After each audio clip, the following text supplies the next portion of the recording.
It occurs to me doing these voice notes about my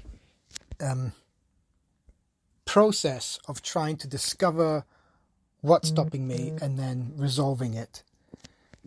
I think this is a very important way to understand and conceptualize different components and mechanisms that are going on inside someone's psyche, like myself. And I think many people go through variations of this experience where they find themselves as creative individuals and they have many passions and they're drawn to different things all the time and they're torn in different directions.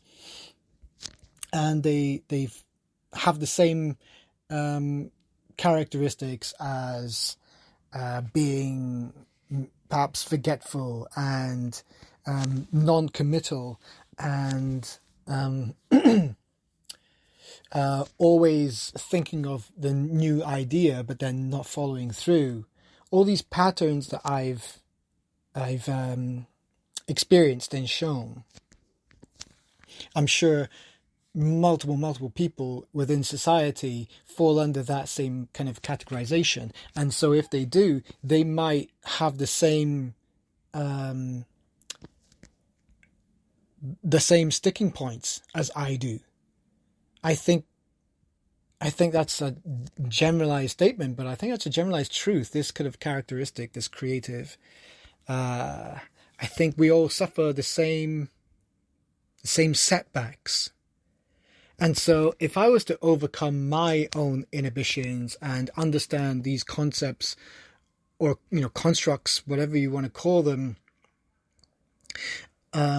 giving different mechanisms a name and giving them a character and giving them characteristics and understanding them as a person. And so you understand their dynamics within you. And so you're able to observe parts of yourself. So identifying a concept like ego and identify a concept like a higher self. And giving them names, giving them characteristics. And so you're able to just observe them in action in yourself. And through this process that I've been doing, I realized that I've slowly been building on perhaps legitimate ways of reaching people, a legitimate way of therapy. It's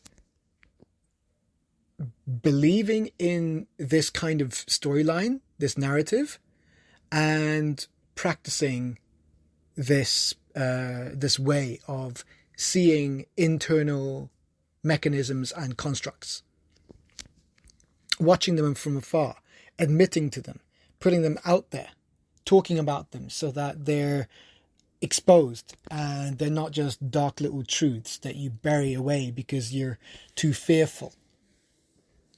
All of this stuff is very, very important to mental health and psychology.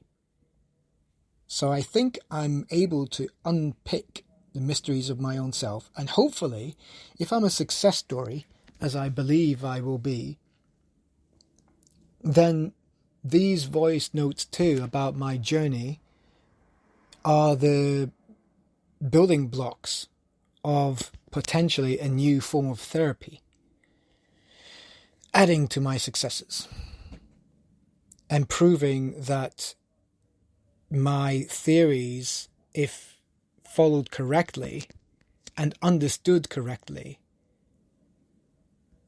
potentially they are true, and that a lot more is possible than we ever imagined it to be.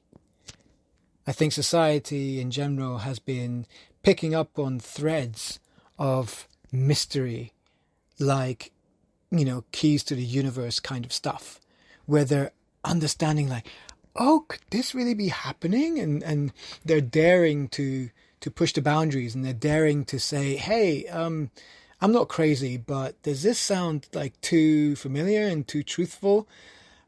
So I think even in the sober state society, people are more open to these more wild and mysterious, but oddly truthful somehow ways of looking at news and new findings and new information out there, new discoveries. So I think it's the right timing. So by the time all of this kind of stuff is fleshed out and I've started my career progressions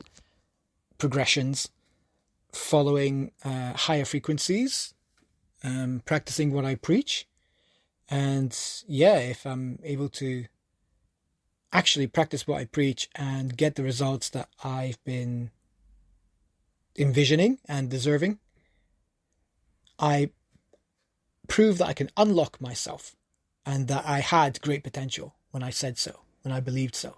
Prove it. Actually manifest it. Actually frickin' manifest it. Prove it. Do it. And then everything that falls from that would just be that much easier to win people over, and for it to have less resistance so that it can manifest and be true rather than just theoretically a belief. I want that all to happen for me and the world.